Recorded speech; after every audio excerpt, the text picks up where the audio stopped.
All right, we are officially live. What's good, people? Had some technical things we had to troubleshoot, but we're here for From the Logo. My name is Gifted. I'm going to be emergency hosting for today, but it's all good. We got a lot of basketball things to get to and whatnot, so appreciate all you guys as you begin to filter in. People will be joining in when they are ready. First and foremost, I'm gonna just say this right now, as I get the chat in here. How about those games yesterday, man? The Oklahoma City versus Mavericks game was insane, right? I mean, like how we saw Shai Gilgeous-Alexander walk down the Dallas Mavericks with phenomenal shot making, mid range touch. How we saw the coach of the year struggle with not playing Josh Giddey, still starting Josh Giddey after all of his negativeness. Not a word, but I'm gonna say it in the series. But they eked out a win, a very, very, very impressive win. And then for the other game, which was obviously Celtics Cavs, I mean, no Donovan Mitchell. Tatum has his best game of the playoffs probably, and they go down 3-1, which means that series is most likely over. You know what I'm saying? So these are things that are unfortunate. These are things that are tough, but we'll be getting directly into those conversations later on within this episode. We got a couple of banger games tonight. Obviously, you have Denver playing Minnesota. That's going to be a phenomenal game to see. Me personally, I think this is probably the biggest game of the playoffs. You have one team that is up 2-0 in the series. Then you have another team that is down 2-0, and both teams are tied now 2-2. It is not an even series matchup, and seeing where this goes from this point is going to be super, super intriguing. But I want to welcome Jalen to the show. What's good, Jalen? Yes, sir. Yes, sir. A bit of a busy day, but can't complain. It's gonna be a good day today. Denver Nuggets gonna win this game, take a 3-2 lead, and they're gonna a lot of people who doubted Jokić, doubted Murray, gonna be singing a different tune. I'm not mad at that take. I will 100% say that I doubted Jamal Murray, and rightfully so. I actually still doubt him, primarily because of his calf stuff. I said coming into the series, if I don't know that Jamal Murray is 100%, there's not really a real reason for me to pick Denver, considering their a lack of real ball handlers. But Jamal in games 3 and 4 was moving like the Jamal I know, so that made it a much more competitive overall series. Um, all road teams have won every single game. At some point, something has to give, or maybe something won't give, right? We don't know. But I do think this game tonight is going to be very, very big. Today, I dropped a video on my channel about the biggest X factor, and it remains the biggest X factor in the series, Karl Anthony Towns, right? I I hear mean, you. Yep. he was excellent in those first two games, Jalen, and then in the last game he played, he was awful, like damn near Yep. unplayable. 5 for 18 from the floor, where Naz Reid was playing better defense. Cat, for whatever reason, as a 7-footer, is trying to pick up Jokić 94 feet and is fouling him in the backcourt. Like, just very, very bad processing. And for a young Wolves team, they need Cat to be their second professional bucket getter after Anthony Edwards, who is hooping every game now, but you need someone else to be the second option for you offensively, especially when you have other guys that are not contributing what you need them to, you know? Absolutely. You look, Anthony Edwards, got to give him credit. Crazy. I definitely doubted him. Didn't expect him to play this well in the playoffs. Like, his jump shot just comes alive in the playoffs or becomes more consistent. Like, that three ball was falling at an insane rate, especially last game too. His jump shot mid range and his acceleration getting to the rim.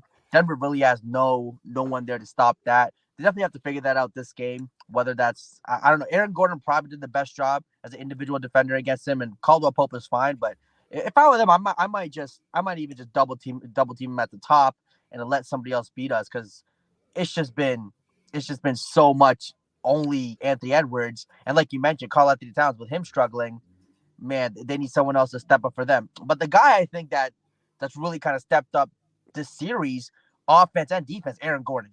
Aaron Gordon Absolutely. shooting the lights out. Defensively, I think he's been their best defender on the court. Just smart rotations. His one-on-one has been good. The help defense has been there. Like, he's just been phenomenal. His shot has been falling. The Timberwolves basically left him open, saying that is the game plan, especially when they're helping on Jokić, and he's hitting those shots, make them regret it. Attacking when he needs to attack, even facilitating and passing the ball, find the open man. Like, he's played. Like, last game was as close to as a perfect game as he can play.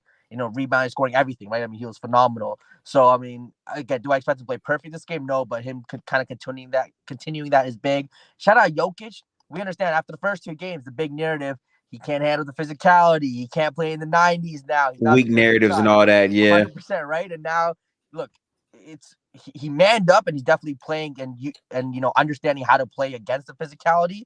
But too, I just think he made kind of the necessary adjustments. He's not the way he scored against the Lakers and Anthony Davis. He was able to kind of use his body, pound it down, and score. But against these guys, especially with Rudy Gobert and even Cat, who's actually done a really good job defending him, I think he's using a little bit of more of his footwork and kind of his finesse. You know what I mean? He's not necessarily always bonding them down. He has to be a little more intelligent. He understands that floater. I think he's been hitting for him more. In terms of Jamal Murray, great first half last game. The second half, he just struggled too. They're still locking him up. NAW and Jaden McDaniels, whoever's on him, like, they are locking him up. They're covering him full court. Like, it is difficult for him to score. Yeah. So they're playing probably the best defense on him that you can play. He's made some really, really tough shots. He's had, some mediocre games. So they've kind of held him in check to the way I think they mostly can. You're not going to shut down a person completely. But MPJ, I do expect a bounce back game. I think that'll be the difference. Guys like MPJ, Caldwell Pope, especially at home, I think that shot will be falling a lot more. They'll be more aggressive. So I do think this for sure takes the momentum from Minnesota, and Denver's going to take it home. But look, like I said, if Denver's come back with another 40-piece, man, special. Hey, I think that Jalen has had some strong takes out the gate. The biggest one I really want to come down to, man, Aaron Gordon was sensational in a must-win game. I understand the numbers and the impact we saw from Jokić, but I think fundamentally Aaron Gordon was the most important player for Denver because, he only missed one shot. He had like 25 points, only missed one shot, and that was with 3 minutes left to go in the game.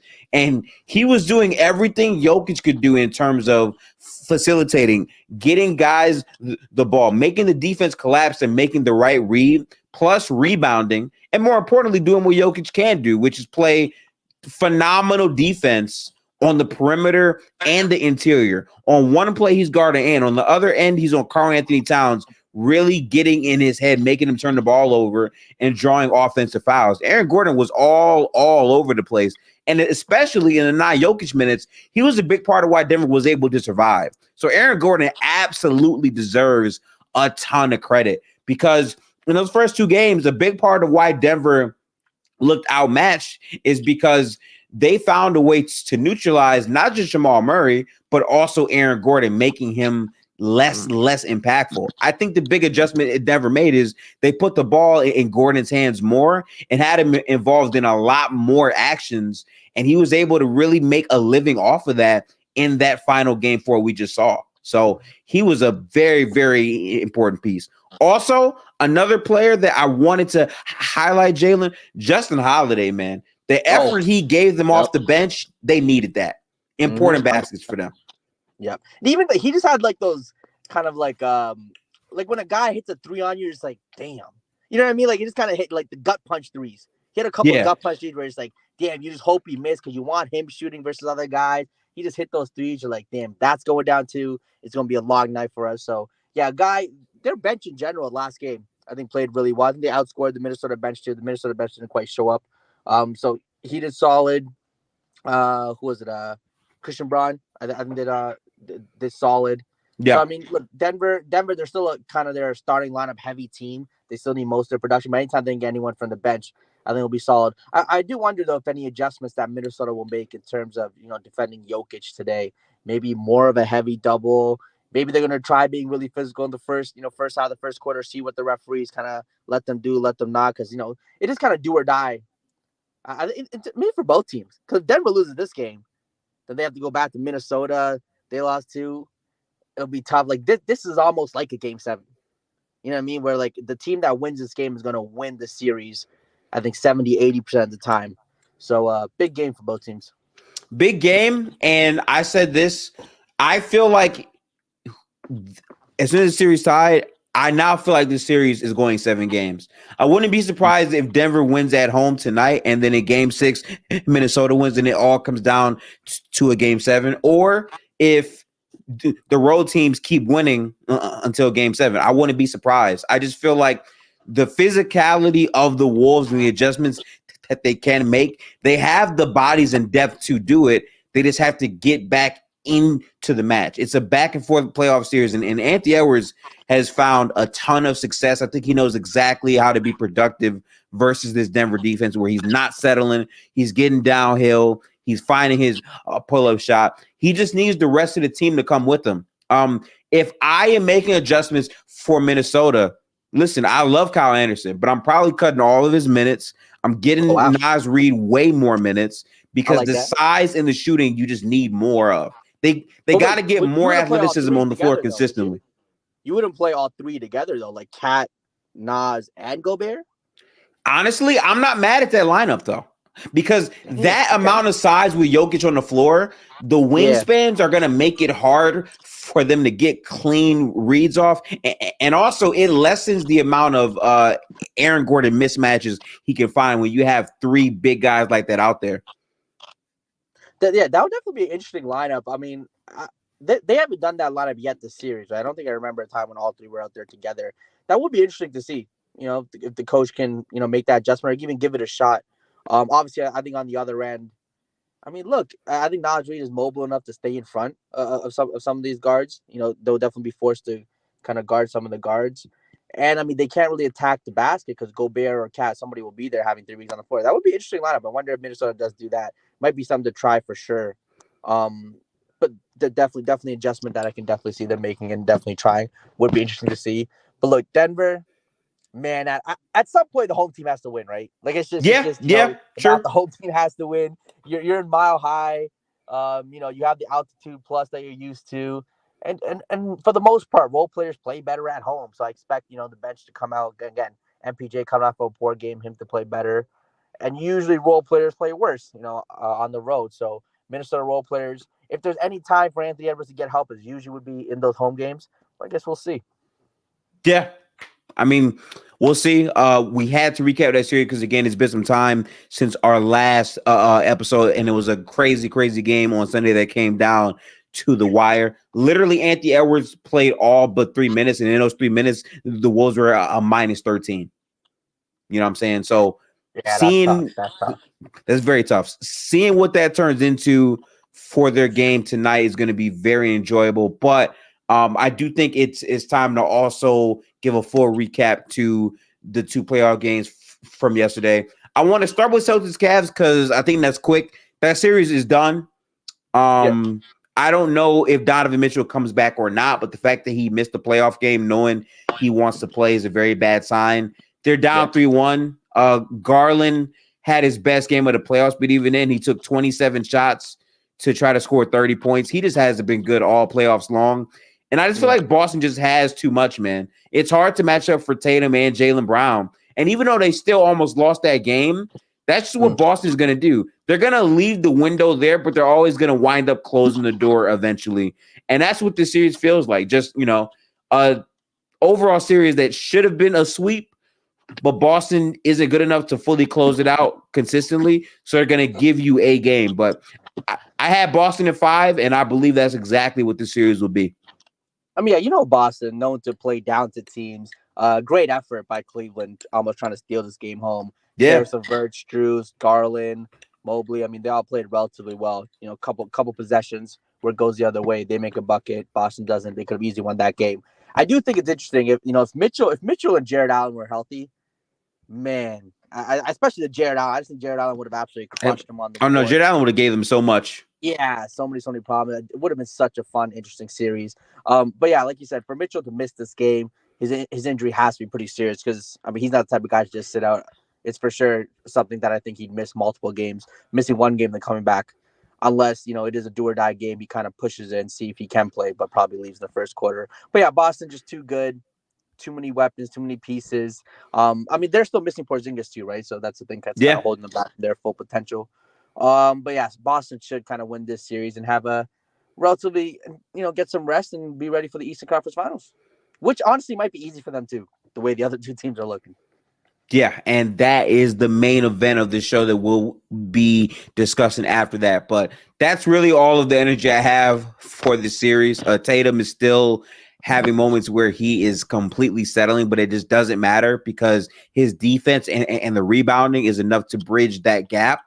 And I don't think that Cleveland is really going to be able to test them, considering that they are relying on Max Strus 3-point shots and just, they need their bench to produce, and it's just hard when you have no Donovan Mitchell. So I think that series is a wrap. But let's talk about one of the biggest playoff series going on right now, the Dallas Mavericks versus the Thunder. Thoughts? Look, last game for Dallas, absolute heartbreaker last night. They had that game. They had that game in their control, basically, and then the last, I think, 4 minutes, Kyrie missed a couple of those, I think it was like 7-8 footers that he usually makes, attacking the basket, little fadeaways. He missed a couple of those. The free throws were definitely the story of the game. I think Dallas shooting close to 50% from the free throw line. Those free throws made all the difference in the world. They hit 80-90% of those free throws. I think they for sure win the game.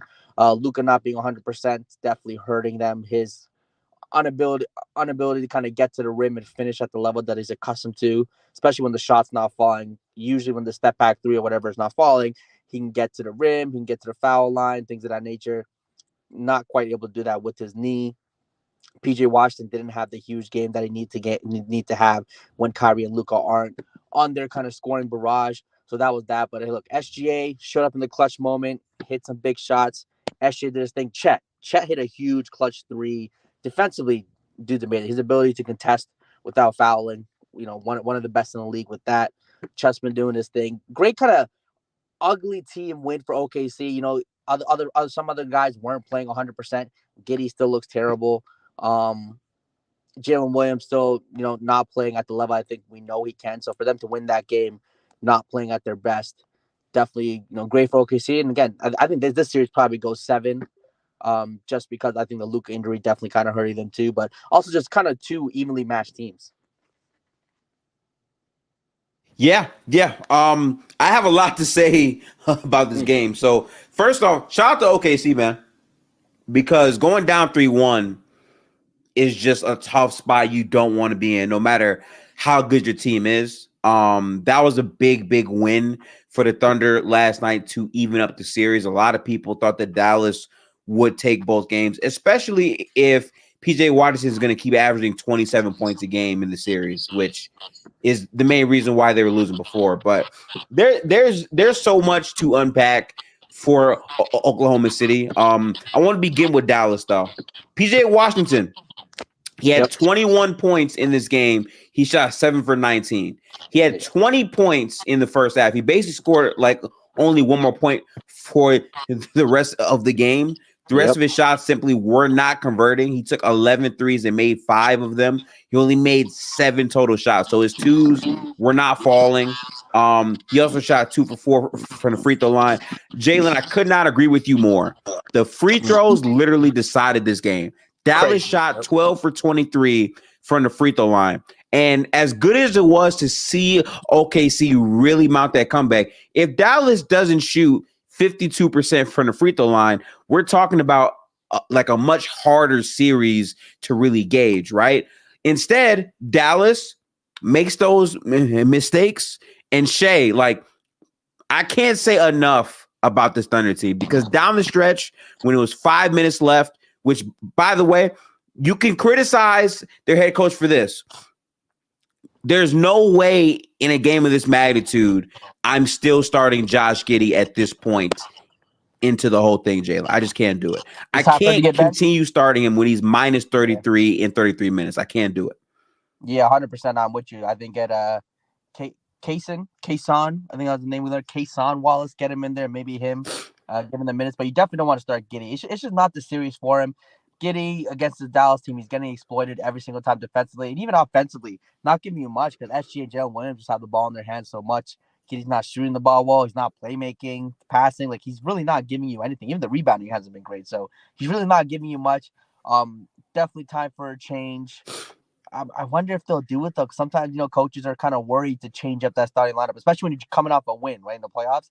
So I think that win might have saved his starting spot still. But, man, that change definitely needs to happen.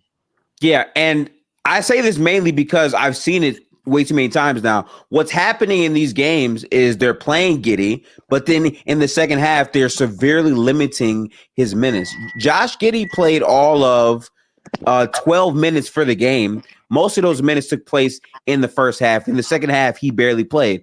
That is a consistent thing that I've seen them do for the past 3 games. And Shai was just outstanding. I mean, down the stretch, those mid-range shots where he was getting to his basket, like, he really put the team on his back. But more than the shots he made, the process. How I view basketball, chat, is the decision-making you're making beyond the shots that you're taking, when to take those shots, when to get your teammates involved, and how he got J-Dub involved in transition, how he broke down the defense to get Chet that wide open corner 3, which was a big 3 that they needed, right? Shai's process and the way he dissected that Mavs defense, that is what you expect from a superstar. And that's what Shai did. So Shai was terrific, but someone that we got to speak on, we have to speak on, that does not get enough credit. Chet Holmgren, man. Yep. I've been saying this all season long, bro. If Wemby was not in the league, the way people would look at Chet would be drastically different. Wemby has impacted this series, this league defensively at such an insane level. He had 4 blocks last night, but beyond the blocks, the rim deterrence has been insane. For the series, if anyone is trying to score on Chet as the primary defender in the paint, teams are shooting 48%. 48% in the paint is ridiculous. And that's just how good of a player Chet Holmgren has been. Chet only had 9 shots. He shot 6 for 9. Only 9 shots, put up 18 points. I will say this. I said this last time. I'm going to say it again.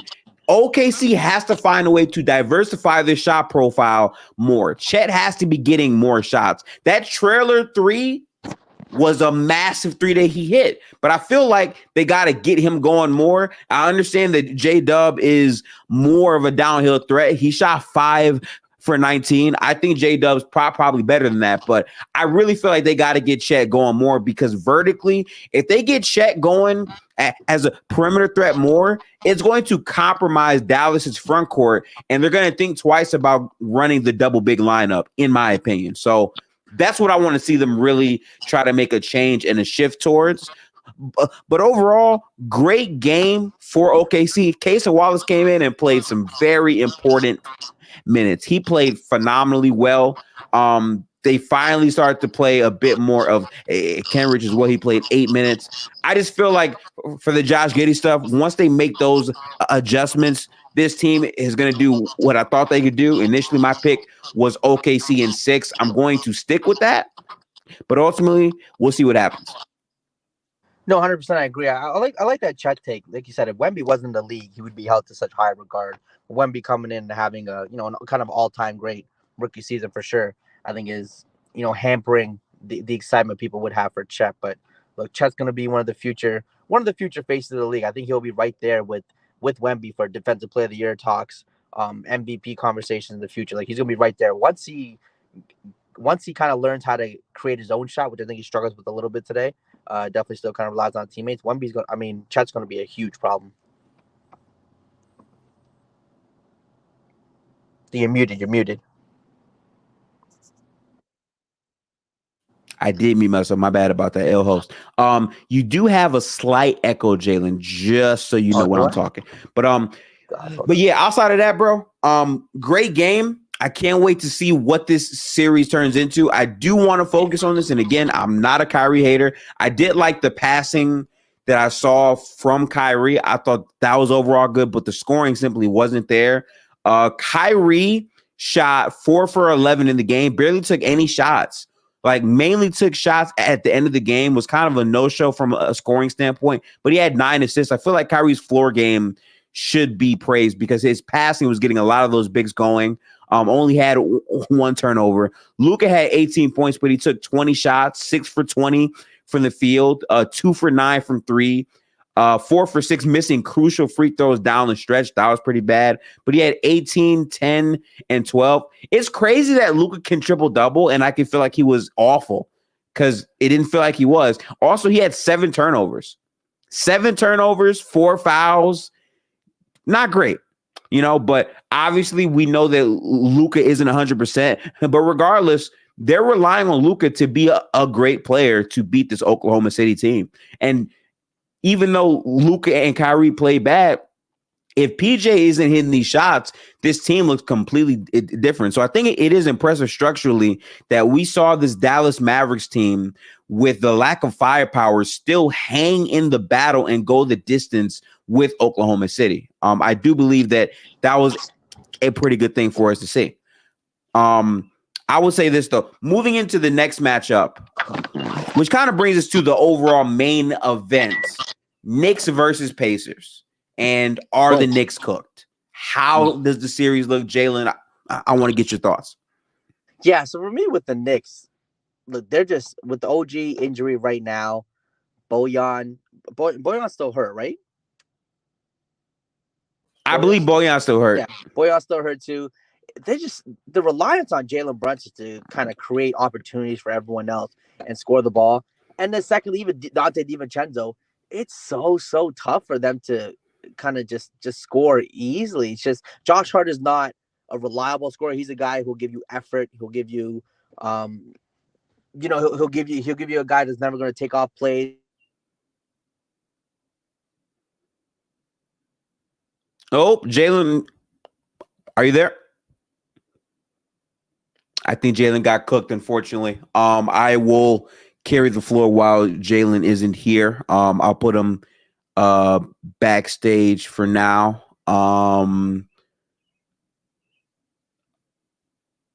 Yeah. Okay. So basically, I'll say this for the Pacers game. If you guys watched it, how I watched it, we saw them completely take over the game. They dominated them. And guys, let me tell you something. I watched this game. The shot making for the Pacers was kind of bullshit, if we're being honest.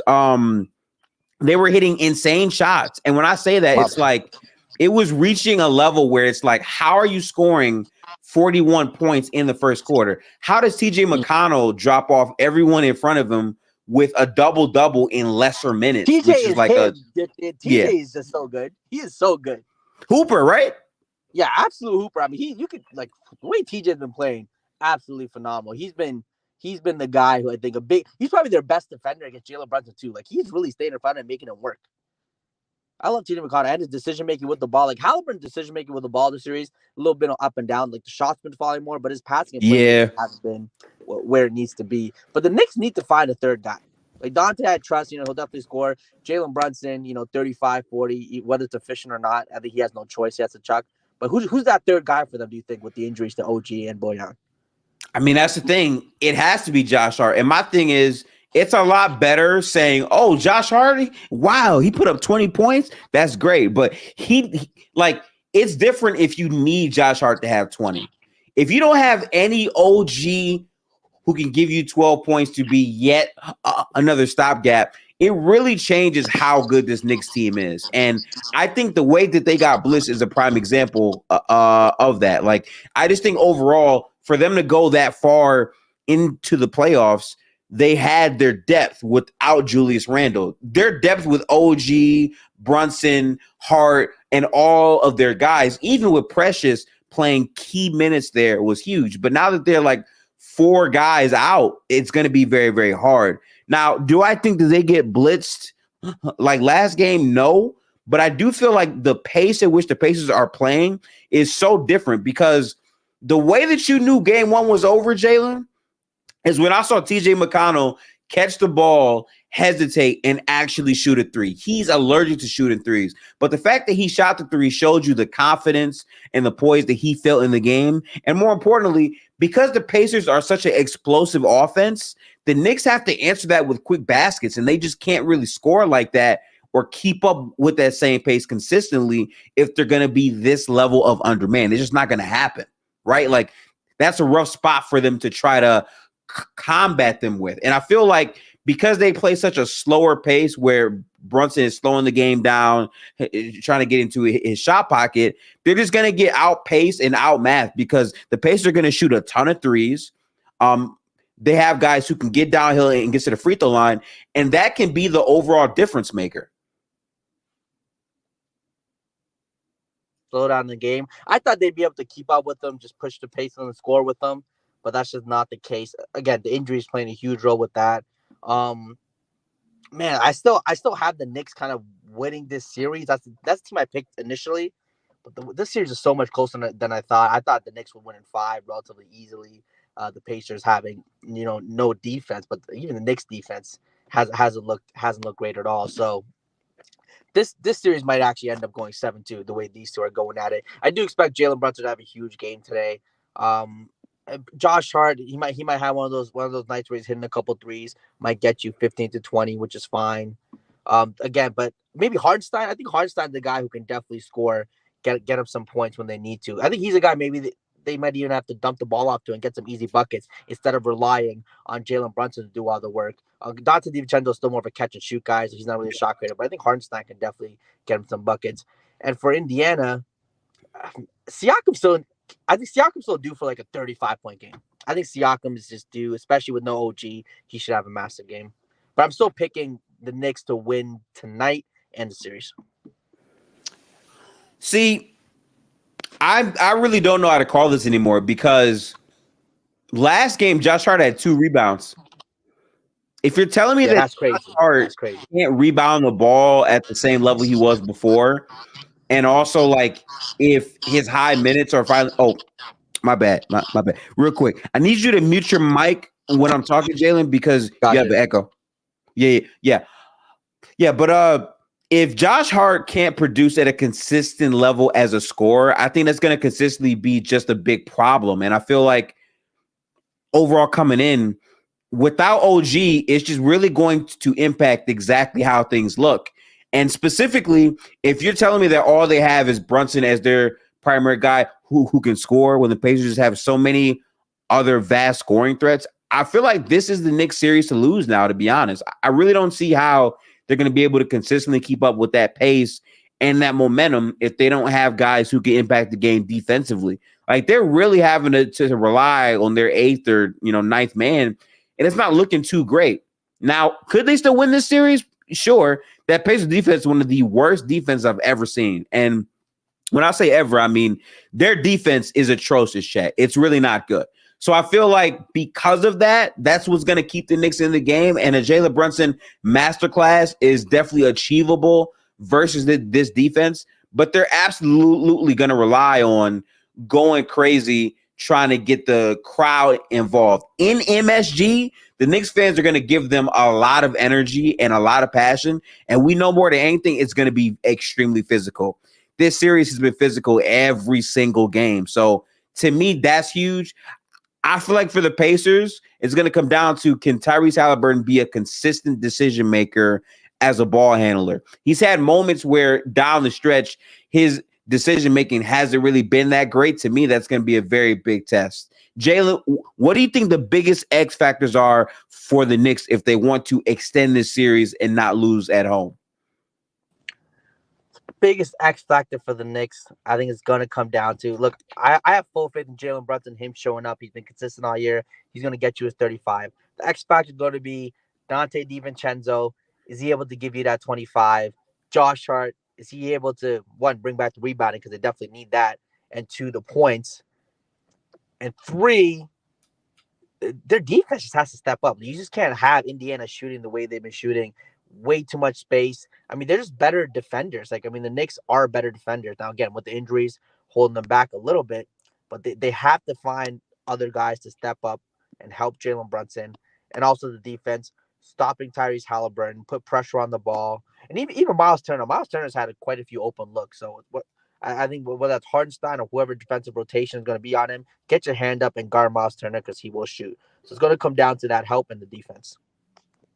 Yeah, I would not at all disagree with those points. For me, I think Precious Achua and whatever value he can give you on top of Hardenstein, like their front court is going to have to hold up defensively, and they're going to have more hands on deck in terms of the rebounds as well to continue to contend with Indiana. Because once Indiana gets the ball in transition, that pace speeds them up. I think the Knicks have to really impact their defense at a much higher level, because if they're not able to do that, they're not going to be able to consistently trade baskets with them back and forth, especially if, Josh Hart, again, if those minutes are getting to him, because he was also playing 48 minutes a game in the regular season. So keeping that up is a very hard task, I feel like. So that's what I'm primarily looking at in that overall matchup.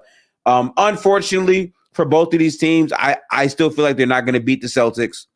And I like both teams, but I think even the Knicks fully healthy still would not have beat the Celtics. The fact that OG is out, Randall is out, they also have no more Mitchell, and also like how worn out they're going to be if they get out this series. I feel like this is a cakewalk for the Celtics to get to the NBA Finals.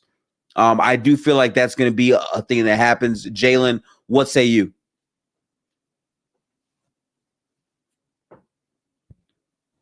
Yeah, so I think, look, the Boston Celtics definitely have, to me, a cakewalk to the finals. The injury situation with no Jared Allen, Donovan Mitchell getting hurt, he's in that situation. Look, no OG, no Boyan, and that hurts in their situation. I think Indiana's just not a good enough team to go against Boston, so it's definitely going to be an easy path. They should be. I think they should even win this without Porzingis. They'll need Porzingis in the finals for sure, especially if they go against Denver or Minnesota. I think it'll be Denver. But yeah, so they definitely have an easy matchup. They're just their defense, their offense, too deep even without Porzingis. So hey, Boston, it's almost like they almost have a rest period before the finals to me, because I think they blow the doors out of Indiana and the Knicks. I think the Knicks maybe get one game. I'll give Jalen Brunson respect. Maybe give one game to a Halliburton explosion or a Siakam explosion. But I expect Boston to beat any of those teams in 5, if not 4. And I just want to point out, right? Even if Boston doesn't win, this is why you keep the roster all the way together, Jalen, because that's how bad the East is. Like, you're guaranteed almost to go to the finals for the next 2 years until those younger teams in the East really take those jumps. Boston is a Eastern Conference powerhouse. Yeah, I completely agree with the state of the Eastern Conference right now. Again, it was they got on the East was very injury prone this year. Joel Embiid, Giannis, true. To me, Damian Lillard, Giannis would have been so interesting. They're both 100%, and then Joel Embiid, if he was 100%, would have been real interesting. I definitely want to see Boston go up against a Milwaukee. Or a Philly. Those are the 3 teams I think were most worrisome. Even the Heat with the Jimmy Butler. I understand, the Heat were still problematic, in terms of everyone on their team. But with the Jimmy Butler effect in the playoffs, we've seen that in the past. That would have been interesting to see. So they definitely caught a lot of breaks getting to the finals, kind of avoiding the best teams in the East because of injury situations. But I definitely see your point of you could definitely keep this core together even if they lose because of the state of the East. And, you can kind of just tinker with it. Again, this is a 60-win team for the next few years, I think, for sure. Wow. So yeah, I definitely understand that. Yeah. And like for me, right? Like I said this, like Dame and Giannis on paper sound great, but Dame is getting older. Giannis is also getting older. This will be Giannis's second postseason of not being able to play real minutes because of injuries. And again, I'm not trying to call him injury prone, but the bigger point with Boston is they have a younger core than a lot of these other teams. Jason Tatum is just turning 26. Jaylen Brown is also very young, right? Derek White is not 35 years old. Now, Porzingis is older, sure. Jrue Holiday is older, sure. But in terms of like their 2 best players, those guys are still young.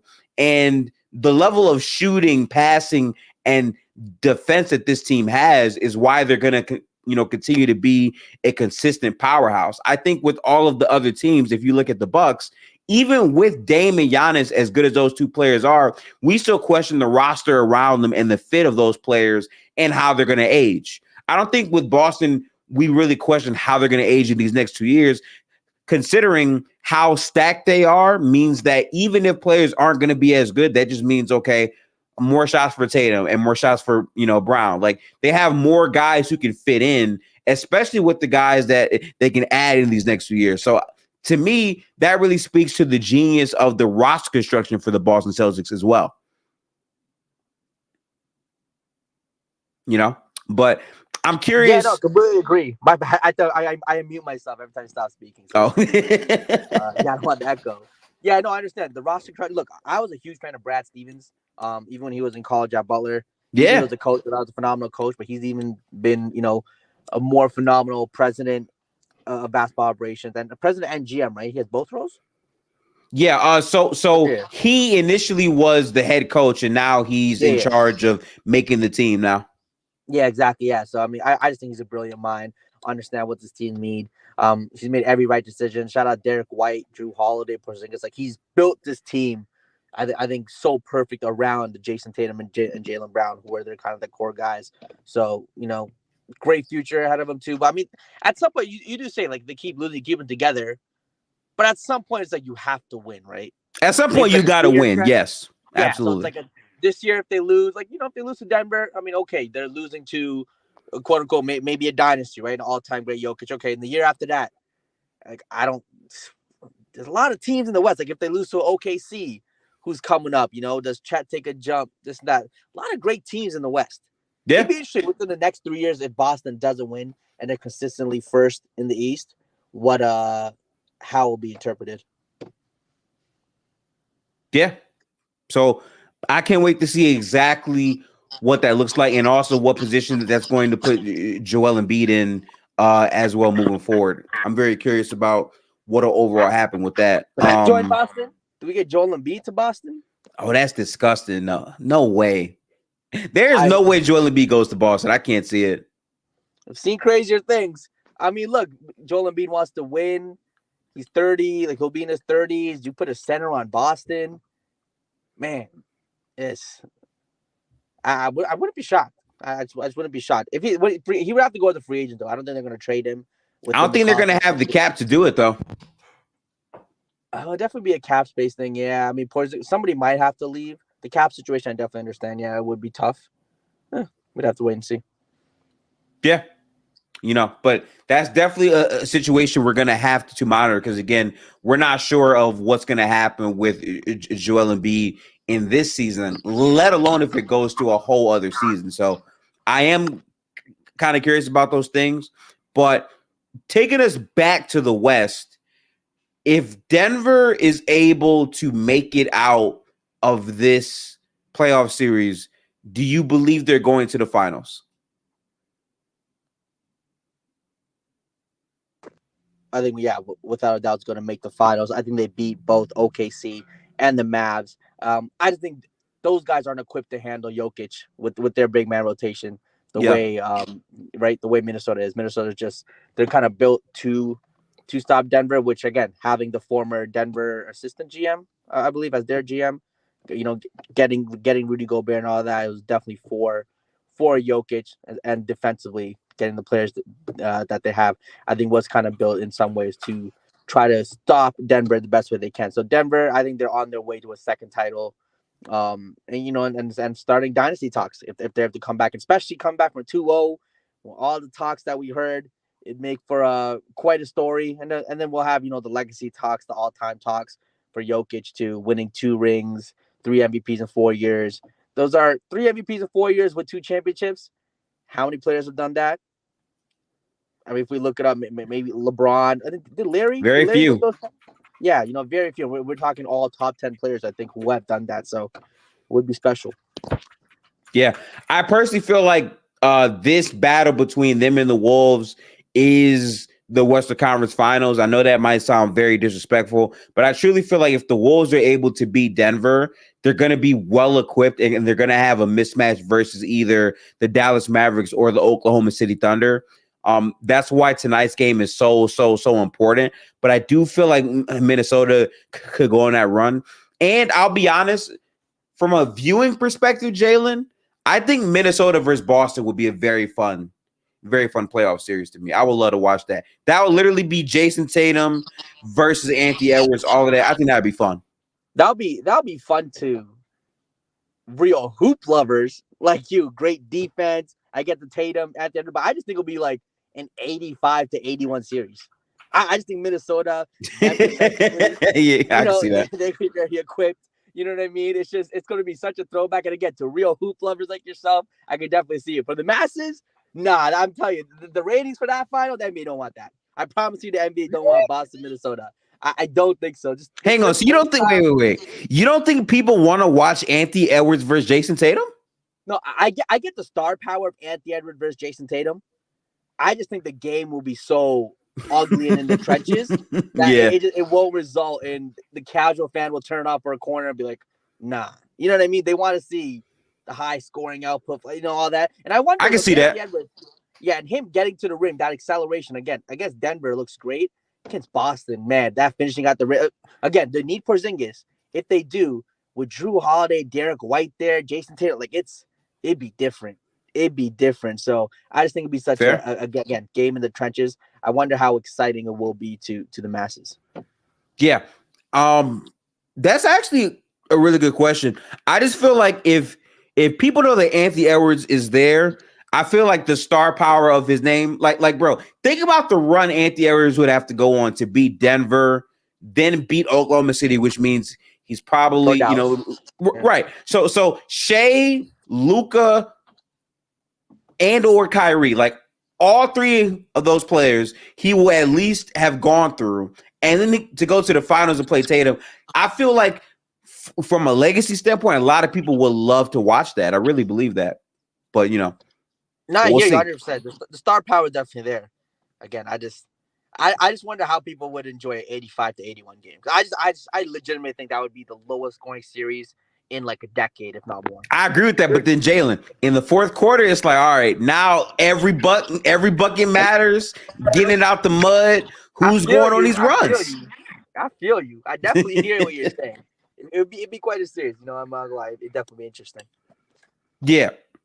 But hey, we've overall previewed the upcoming games for tonight. We've also recapped some of the older playoff games. I want to also give a huge shout out to the WNBA. They got some games on. Caitlin Clark's debut is tonight. Definitely go pick up that WNBA League Pass if you haven't already. It's extremely cheap. It's just like $35 for the year. They got a lot of good games coming this season. Jalen, are you excited for Caitlin Clark's debut tonight? Look, without a doubt, this is a big moment for the WNBA. Like I've equated it to Tiger Woods, his kind of first start in the PGA, in golf.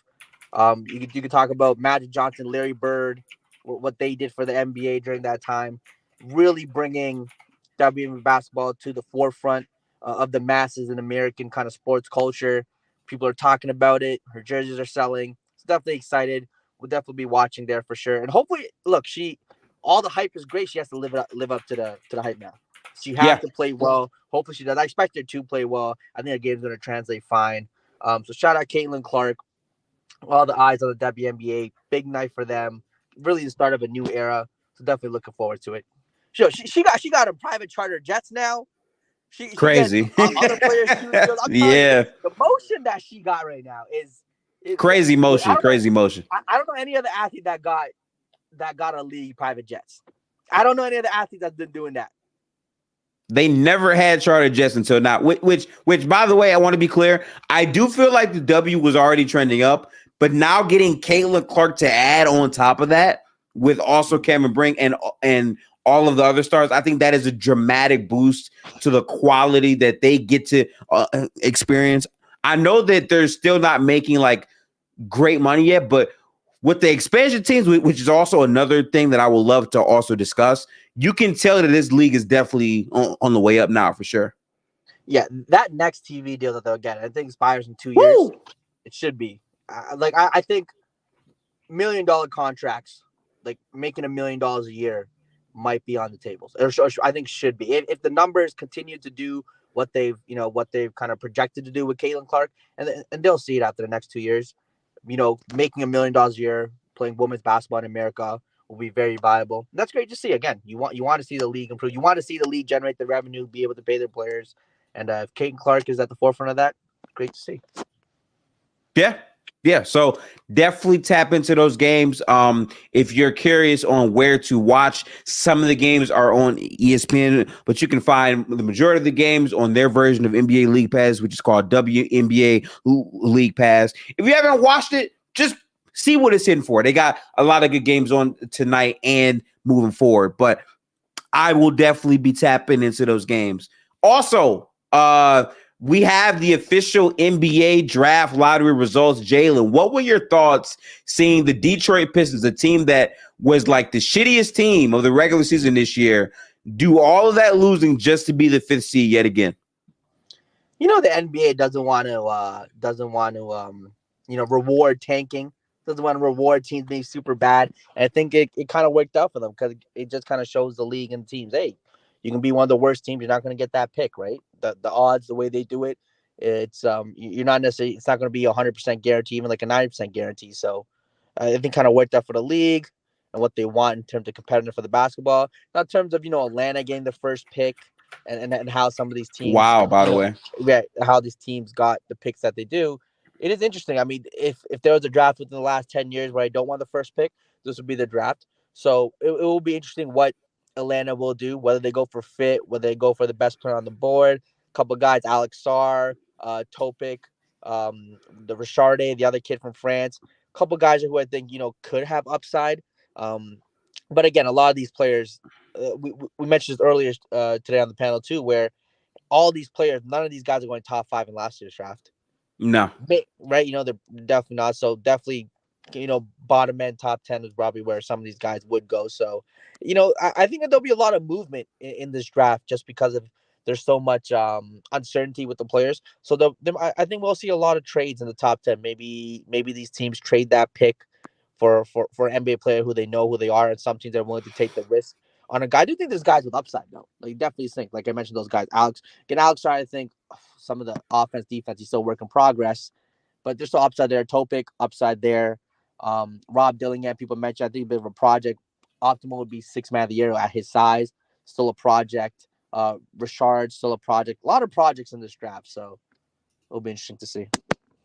Yeah, I'm definitely excited to do draft research on these guys. I have not done any research yet. After the playoffs conclude, I will be locked in on evaluating these prospects. For me personally, I never like to lie about basketball that I haven't seen. I do not watch college basketball until it gets closer and closer to the season. So I'm gonna be locked in. I definitely want to fully see and evaluate what these prospects are hidden for.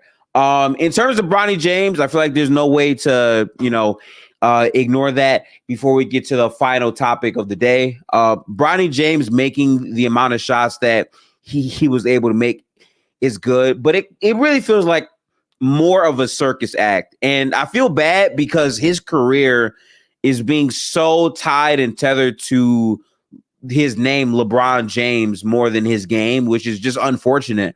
Like, I hate to see players like that get judged to where it's not about their game. It's not about trying to get better. It's just, well, my dad's name is LeBron James, so I'm going to get all of these other opportunities. And that's not to say that he might not have a future, even though I don't think at this current point he's an NBA caliber, prospect.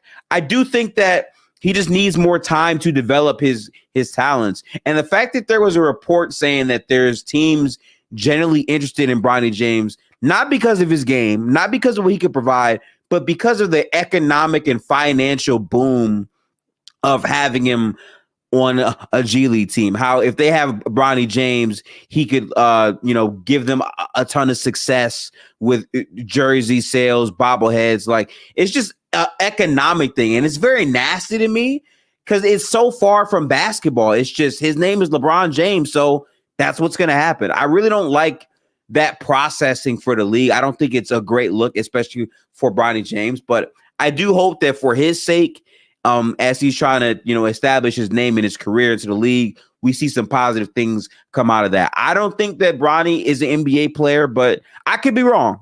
Maybe he puts in more work that I have not seen close up and he's able to perform. But I feel like he's going to be forever tethered to the name LeBron James. And I feel like for someone that's trying to establish themselves in the league, his goal should be to escape that and let his game do the talking, which right now the media is just not allowing to happen. So really, really unfortunate. But it's time to get to something that's very, very spicy, y'all.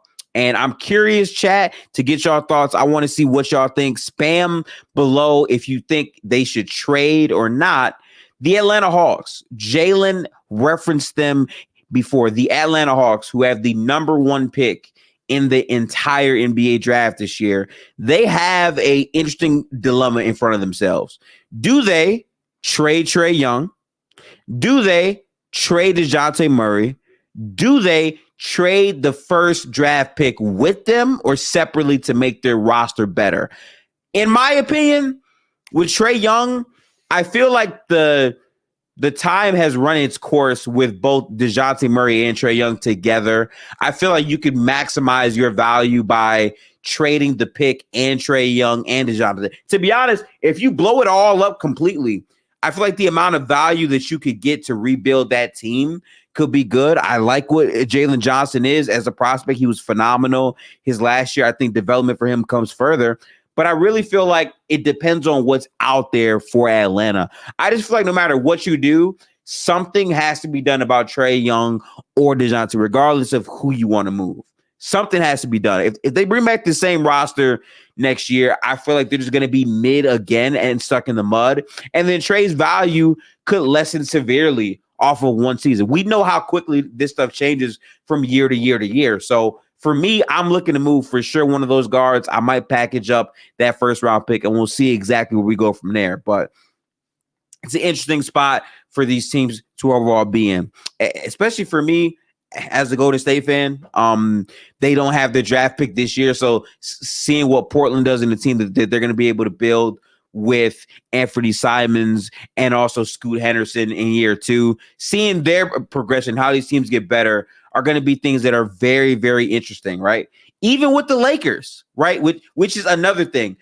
The Lakers are being linked to Trae Young, DeJounte Murray, Bronny James, Donovan Mitchell. Are the Lakers willing to make way with their draft picks to land any of these guys? And more importantly, why can't their package get beat by some other team? What's stopping OKC from trading their draft picks with salary to get other guys, right? Like, that's the question mark that I have. And for this Lakers team, they're in a very interesting spot right now because on one hand, you have LeBron James, right? Like, scored 40,000 points, biggest superstar name in the NBA, played pretty well overall this year in the playoffs. He wasn't god awful, so he's still showing you that he can play. Anthony Davis was phenomenal in the first halves. Darvin Ham was a terrorist coach. By terrorist, I mean literally the highest definition of terrorist. He was like a very, very bad coach. And they were put in a position where now that they've lost to Denver, there is no fake facade about, oh, this team's fine. You got beat in 5 games. You got swept the other year. If you want to contend in the Western Conference, you have to be a team that is of the caliber to beat a Denver team, to beat a Minnesota team, to beat a Grizzlies team that's coming back next year. For the Lakers, their plan of action to get better is what? Ultimately, it's trading your assets. I think D'Angelo Russell opted out. I have to obviously double check that. But on top of that, they don't even have a head coach right now. They fired Darvin Ham, which to me, I thought Ham was a bad coach. I did, right? I did. But I thought firing Frank Vogel, in his own sense was a scapegoat to me because defensively, we know Frank Vogel is a phenomenal coach, right? We know what Frank Vogel does on a night-to-night basis in terms of getting the defense right. That's what his main value is as a coach. And the fact that they fired him when he had no pieces to really accomplish that feat and he didn't really have a great offensive roster was weird to me. But now they're in a spot where you took a flyer on Darvin Ham who had never coached before. He had no experience before that job outside of being an assistant for the Milwaukee Bucks. He had never done it before. Now you might do the same thing with JJ Redick, which, listen, I like JJ Redick, okay? I'm not a hater. I listen to the JJ Redick podcast a lot. Like, he drops gems. He talks about basketball at a super high level. And it's kind of fishy that the minute he gets a podcast with LeBron, now his name is in legitimate talks for becoming a head coach. Now, I'm not a hater. I'm not a hater, but JJ has no experience. He has the same resume that Steve Nash has. The difference is JJ Redick was nowhere near the player Steve Nash was as a point guard, right? But JJ Redick also seems to understand the game at a high level. But it's cool to talk about the game. It's cool to break down these aspects of these teams. It's cool to bring up your analytics on your podcast. That's phenomenal. But when it comes down to coaching a team, managing egos, creating a system that's in place, we have no idea what JJ Redick will look like in that type of situation. We don't know. So to me, I don't know if I'm high on JJ getting his first opportunity to coach the Lakers. And guys, if you are a Lakers fan, I want you to cover your ears, right? Because this is going to sound real disrespectful. But if I'm a head coach, do I really want to even coach the Lakers? I'm saying that because if you're a head coach of that team, you are going to get called out every single game. You're going to get blamed for playing players less, playing shitty players five minutes too long. You're going to get the blame. If they lose and they do not reach expectations, the first one on the hot seat is not going to be Anthony Davis. It's not going to be LeBron James. It's going to be your ass. You are going to be on the hot seat if the Lakers wind up not reaching expectations. So for me, when it comes down to it, is that even worthy of a job to take if you don't know what you're doing? That's why I feel like if you're JJ Redick, obviously, if you have a head coaching opportunity, you want to have it if you've never had one before, but that can also doom your future. Because imagine if JJ Redick takes a job and he's ass and he's dog shit and he's not a good coach. Going from there is hard because once you get fired as a head coach, especially if you're a newer head coach and you get fired the first 2 years, you might not get another chance to head coach. So it's a weird spot to be in. Like, they're not going to get blamed as much as the head coaches will. So if I'm JJ Redick, this is something that you really have to think of and be sure of, because this is a very, very big move for him. He has a great podcast. He talks basketball well. He's even doing games right now. But to pivot from that to head coaching, you only make that move if you're serious about it. Because let me tell you something. For the Lakers fans are some of the loudest, most rambunctious fans in the NBA.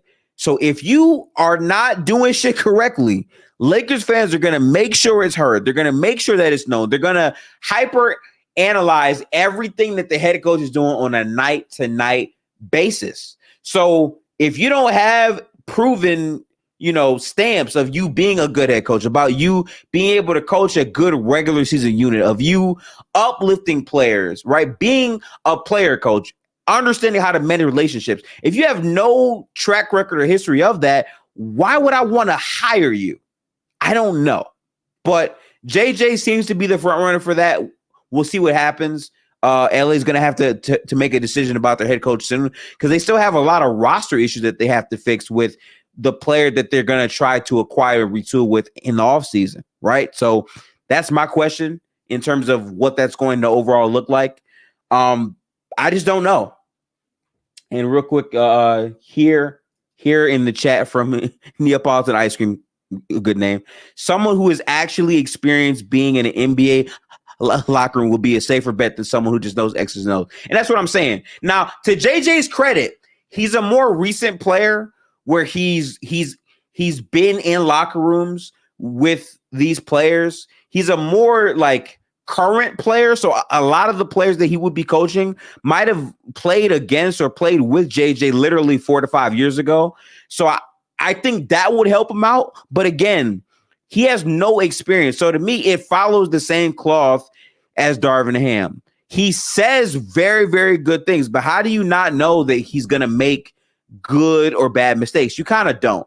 So to me, that Lakers front office has a lot on their plate. Also, this Bronny James shit, if they're going to really draft him, that's a whole other thing. It's like a circus in LA right now, but we're going to get answers pretty soon on how serious that they're going to take this offseason, even if LeBron is going to come back or not, which most people think he's going to come back. Me personally, I'm also in the camp that he's going to probably come back. We really got to see what that looks like, but I mean, shoot. Overall, that's really the bulk of the offseason content for the NBA. I promise you, in front of logo, we're going to be experimenting and doing some more things in the future, as it relates to revisiting these playoff games and giving these players their props and whatnot. But there's a lot of teams that have to make decisions. Even the Miami Heat, who have an aging Jimmy Butler that's looking to get paid that they might not pay, right? You have the Pelicans, who are you going to trade Brandon Ingram or Zion? Me personally, it's probably Brandon Ingram who's going to walk out of the door. Where's BI going to go to? What team is going to give you good assets for a player that you chose to not extend? That probably has like 1 year left. Like, there's so many questions for a lot of these teams. And more importantly, for the playoff picture as it stands, if Minnesota defeats Denver, you are going to see a lot of teams try to play and mimic to where they try to load up and get bigs and really have, impactful defenders on their team. Because every year, teams look at what teams do and they copy. This is a copycat league, and that's how it's been for years, right? Ironically, the same person that constructed the Denver Nuggets roster went to Minnesota and constructed a whole other roster to match against them, where they have size, they have length, they have shot makers. And he believed in Anthony Edwards' skills, which at 22, Anthony Edwards is looking like a real superstar player. I mean, averaging 30 on 60 plus true shooting as a 22-year-old, it's kind of wild, bro. It's something a lot of people did not expect. But even for a team like Minnesota, if you lose this year where Karl-Anthony Towns stinks it up and shits the bed in closeout games now, you now have to ask yourself, do we really trade Karl-Anthony Towns? Do we really overpay and go into the luxury tax to keep this team together if Cat can't hoop? These are questions we got to ask. And what's frustrating to me about the NBA is we keep those things in mind, right? But then you also have to think to yourself, okay, what is a proven winner? Denver is a proven winner, but Denver took multiple years to win. They kept their roster the same. They have chemistry from the coaching staff to the players. Jokić, Jamal Murray, KCP, Aaron Gordon, Michael Porter Jr. These players have played multiple years together, and they've had continuity in their scheme and their system, right? So because of that, that's how they're equipped to go win. This super team shit where you say, okay, we're going to put Kevin Durant on the same team as Devin Booker and Bradley Beal, and we're going to pray for the best. We're just going to hope that these players are able to come together and really get some shit going. And we saw what happened. They ass got swept to another team that had a clean roster. I think the era of roster construction where we're actually picking apart what these teams do well, the schemes that they run offensively and defensively, that is where the NBA is going. And then from a physical sense, we want players who can be 6'4" or 6'5", can play defense, where we don't have too many players who can only play one way. You want to get balanced players with size. That is the future of the NBA. And if you go year by year by year, right? When Denver wins the overall title, they fit that mold. Golden State is an anomaly where they were able to win because they had a top 10 player of all time in Steph Curry, who was able to, dramatically bend and shift the Celtics defense. But even before that, if you go to the Raptors team, who had size and length all throughout the roster with Kawhi Leonard, or even the Bucks team with Giannis, Drew Holiday, and Chris Middleton, right? With the more and more examples I go through of teams that are proven winners, the thing that follows all these teams is there is a culture and system in place for multiple years in all of these stops. I get it, right? The Raptors added Kawhi Leonard. They played an unhealthy Golden State team in the finals, sure. But before Kawhi was ever on that team, and y'all can agree with me, right? Before Kawhi was ever on that team, the Raptors had culture, at least in terms of being a winning team. Could they ever beat LeBron? No. But they had culture of being a competent team. They add Kawhi Leonard, who is a ceiling raiser, into that culture. He changes the entire makeup of the team. They go to win.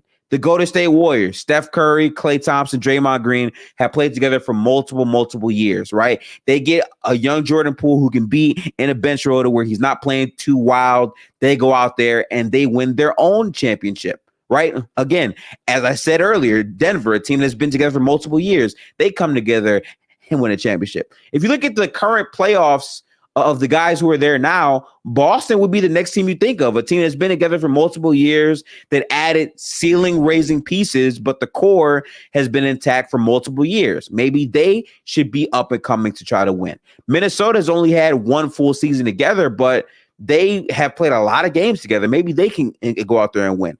You have to look at rosters and the future of that roster in continuity to really have success. I think that's the real question to really seeing growth in the NBA. And until teams realize that, you're going to see a lot of movement. You're going to see a lot of players trying to clutch on. That's not a word. Sorry. Trying to hang on to the idea that if we just come together, we're going to win. And it's not going to happen. So in LA's case, this shit where every year you try to get a new head coach, a new star player, it can get you results. But in terms of winning the title, you have to have a competent roster. The Lakers won in 2020, partly because it was a shortened season and they were in the bubble, but I digress. They were able to win because when they came together, their roster from top to bottom liked each other.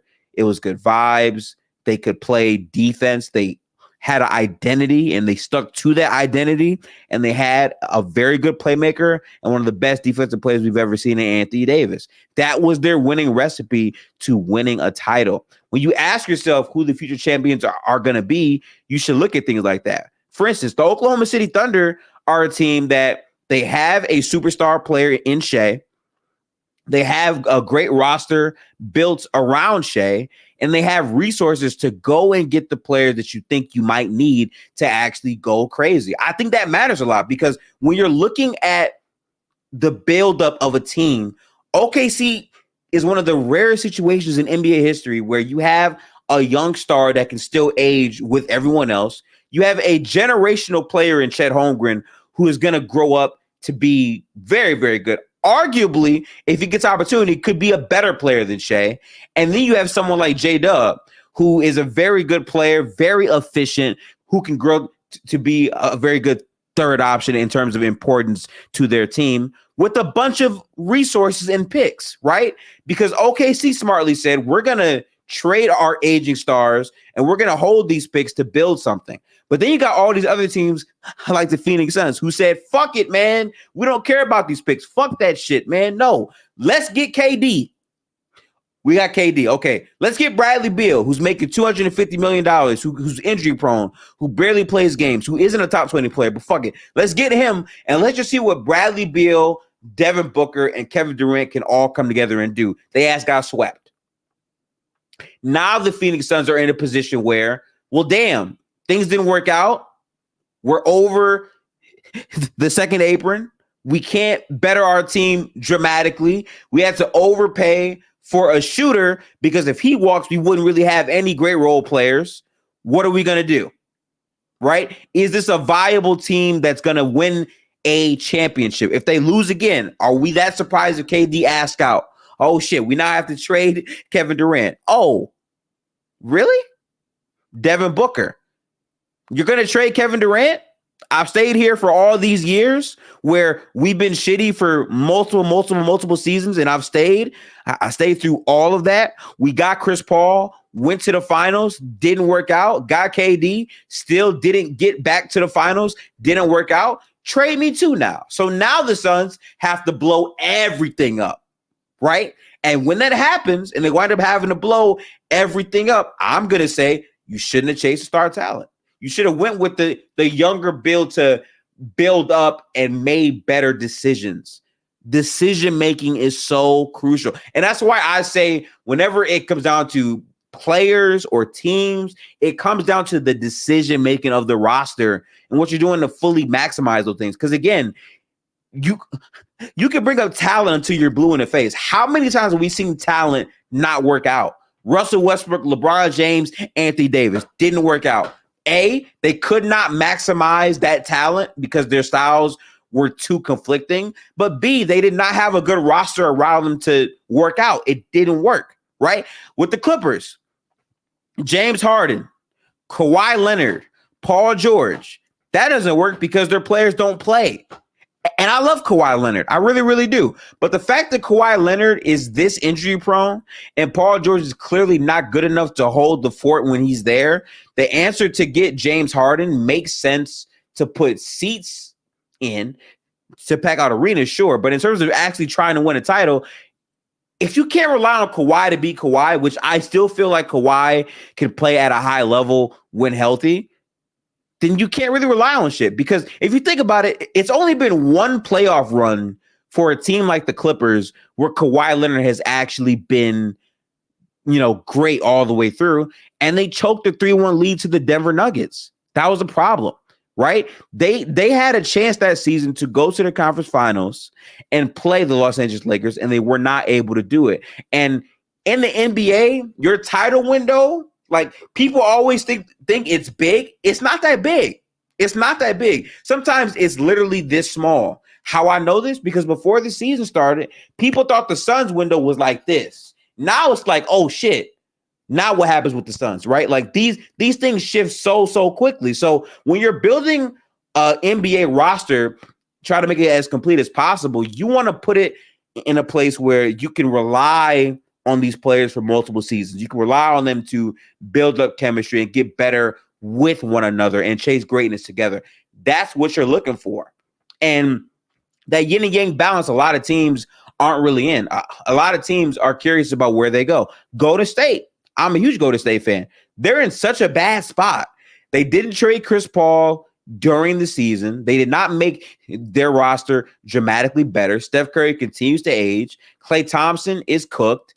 Draymond is a head case, which you don't know what Draymond you're going to get next season. He missed so many games this year. So even that situation is extremely volatile. And they don't really have crazy draft assets to really make a big splash. So they're also in the middle. You have a team like the Bucks who traded all the picks, Chad. They traded all the picks for Damian Lillard. They traded all the picks. They got rid of Drew Holiday, everything. They emptied the house for Damian Lillard, which, again, I understand perspective-wise because you think Dame matches Giannis's timeline. But there's a realistic chance that Dame and Giannis don't do shit, and then Giannis walks, and now you have nothing, right? Like, the roster around these players matters. That is the difference. Even with Kawhi Leonard, he needs to be on a roster that can take up for him when he's not playing, but also one that he can floor raise. And even if the Clippers were healthy, if we're being honest, they still had a ton of questions. They didn't have crazy depth with shooting and defense. They didn't have crazy size. There's a good chance that they still could have lost if they went all the way through. So I'm just saying it's not going to age well if you're not thinking actively about the future and the current at the same time. You got to really focus all on these things. Now, it makes sense why people put them in title conversations because it's hard to elevate that roster greatly. But when you really look at it, with Kawhi Leonard, they would have been absolutely better. I agree. But in terms of size, intangibles, and all of the other things, ultimately, they lack those things, which means even if Kawhi was there, they're not relying super heavily on Kawhi Leonard to reach that level for them to have real success. And ultimately, he wasn't there. Just like last year, he wasn't there. Just like for all but one season, Kawhi has not been healthy enough to make it through a full postseason. And that's the guy that they paid millions of dollars. And I love Kawhi Leonard. But if he's not able to play deep postseason runs, you can't even be confident in the build to have success. You just can't be. And I hate that. I really do hate that. But it's a tough spot that they're in. And I'll say this, like, a lot of people want to be super revisionist about the Shea trade. A lot of people didn't think that Shea was going to be an MVP candidate 5 years later. They didn't. Kawhi and Paul George, a lot of people would have still rolled that dice. And sadly for the Clippers right now, it's not working out.